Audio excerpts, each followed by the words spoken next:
Hey guys, so NEET PG has got delayed. सबको information मिली चुकी है and it was really a poor decision कि 12 hours before the exam how can you like postpone the exam, and it shows the failure of our education system. The reason probably might be कि कहीं ना कहीं paper leak हुआ होगा definitely, and आप सब ने भी यूजीज में अपने बैचमेट्स में कहीं ना कहीं देखा होगा कि 4-5 स्टूडेंट्स बैकडोर एंट्री वाले होते हैं. मेरे साथ भी था कि there was a guy in my UG class जिससे फर्स्ट ईयर एनाटमी में पूछा गया था कि show what is the structure, तो लिवर दिया था उसको and he was not able to identify it. फिर उसको बताया गया कि it is a liver, now tell me how many livers are there in your body. So he said 4. So इस टाइप के लोग आते हैं कहीं ना कहीं बैकडोर एंट्री से, and it really is very sad news. But अभी what we can do is we can find an opportunity in this situation of crisis, because things तो do happen but selection तब भी होगा. Top 100 में लोग आएंगे, top 1000 में लोग आएंगे, they will take a good seat. So you should really find an opportunity in this crisis, and you can think in a way कि suppose आपकी रैंक 2000 में आने वाली थी, तो you can definitely cover things up now and you can get a rank under 100. अब exam कब होगा, that is one bigger question. So probably since admissions कराने हैं इन लोगों को जल्दी, एंड अगेन फॉर्म भरे जा चुके हैं, everything is done. So probably the exam will be in late July और अर्ली अगस्त, इससे लेट नहीं होगा. अनदर थिंग इज़ कि you should be prepared for it कि वो आपको एग्ज़ाम की डेट बहुत पहले नहीं बताएंगे.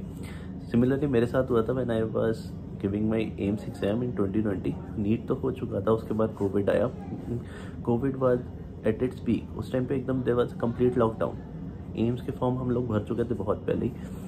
सडनली नोटिफिकेशन आता है कि 7 डेज बाद एम्स का एग्जाम है, and there was complete lockdown. So we were not even thinking exam होगा, बट 4 दिन बाद एडमिट कार्ड आ गया और फिर एग्जाम हो गया. तो इतने शॉर्ट नोटिस पे तो you can not just think कि वो अभी बताएंगे उसके 2 महीने बाद एग्जाम होगा.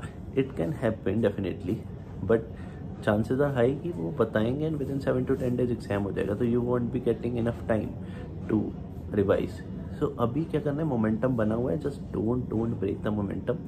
You can change your way. Like आप बहुत टाइम से रिवाइज कर रहे थे, लास्ट 1 मंथ सब ने रिवाइज किया होगा अच्छे से. सो अगर आप अभी रिविजन करने में थोड़ा फ्रस्ट्रेशन फील हो रहा है, तो you can do more GTs and more Q bank, and एक बेस लाइन रिविजन चलते रहने दीजिए. But don't skip the momentum. अगर आप 14 आवर्स पढ़ रहे थे पहले, तो अभी एटलीस्ट 10 to 12 आवर्स पढ़ो. डोंट डू दिस कि आप 10 to 12 डेज ब्रेक लो और उसके बाद you will start studying, because the momentum lose हो जाएगा. एंड यू नेवर नो कि वो 7 दिन बाद एग्जाम कंडक्ट करा ले, आपको दोबारा से मोमेंटम गेन करने का टाइम भी नहीं मिलेगा. Okay. Another thing what you can do is कि सबको नीट PG प्रिपरेशन के लास्ट 10 डेज में रियलाइज़ होता है कि शायद मेरा ये सब्जेक्ट वीक रह गया, शायद मेरे को टाइम मिलता तो मैं इस सब्जेक्ट को कर लेता, इस टॉपिक को कर लेता अच्छे से, या मैंने GTs कम दिए, या मैंने क्वेश्चंस कम अटैम्प्ट किए, क्वेश्चंस कम प्रैक्टिस किए. सो जो भी आपको लग रहा था कि लूप होल से अपनी प्रिपरेशन में, just make a list of it and start doing it initially, क्योंकि अभी इनिशियली और जो आपने रिवाइज कर रखा है इतनी बार, वो मोटिवेशन कम आएगा. So do this loopholes at least, and don't try to break the momentum, because अगर एक बार मोमेंटम ब्रेक हुआ, trust me, exam July end या अगस्त फर्स्ट वीक तक हो जाएगा, क्योंकि new batch has to be started by November December. इससे लेट वो नहीं कर सकते. So you should be well prepared for it. Just don't lose the momentum. Shits do happen, और ये इंडिया है या कुछ भी हो सकता है, but you should be prepared for the worst, and you should really find opportunity in this crisis. क्योंकि जब मैं UG में था तो CPMT का पेपर कैसे हुआ था कि we went to the center and आधा पेपर हम लोगों ने कर लिया था. 1.5 आवर बाद वो बोलते हैं कि पेपर लीक था and this paper is cancelled. वहाँ से हम लोगों से पेपर शीट्स वापस लिए गए, the paper got cancelled. But फिर 20 डेज बाद दोबारा से एग्ज़ाम हो गया, एंड हमें नोटिस मिला था सिर्फ 7 डेज पहले. सो ऐसे सर्कमस्टेंसेस में आप नहीं छोड़ सकते. सिस्टम है इंडिया का है, ख़राब है, बट अब जो है वो आपका यही है, and you have to do your best in this scenario. Okay. So वो CPMT के पेपर के बाद 20 डेज में जिन्होंने भी ऐसे रिवाइज करना छोड़ दिया कि अब नहीं करेंगे, अगले नीट की तैयारी करते हैं, अगले IPMT की तैयारी करते हैं, तो it really affected their preparation. And 4 question भी एक्स्ट्रा गलत होना can drastically worsen your rank, and vice versa 4 question extra ठीक होना can definitely improve your rank. So focus on improving 4 more questions in this time.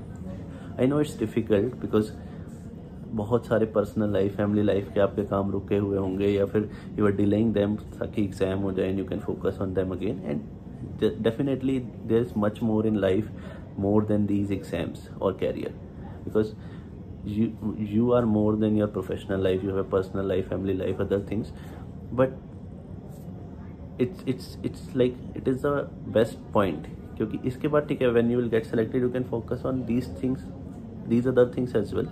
So don't give up now, because you have given your 1.5-2 years maybe to this, so you can just give 1 or 2 months more. And जिन लोगों का लग रहा था कि preparation अच्छी नहीं है, at least try to give your best shot now, and then you will be having 3-4 months for INESET, and you can just give your best shot at that point also. Okay, all the best guys.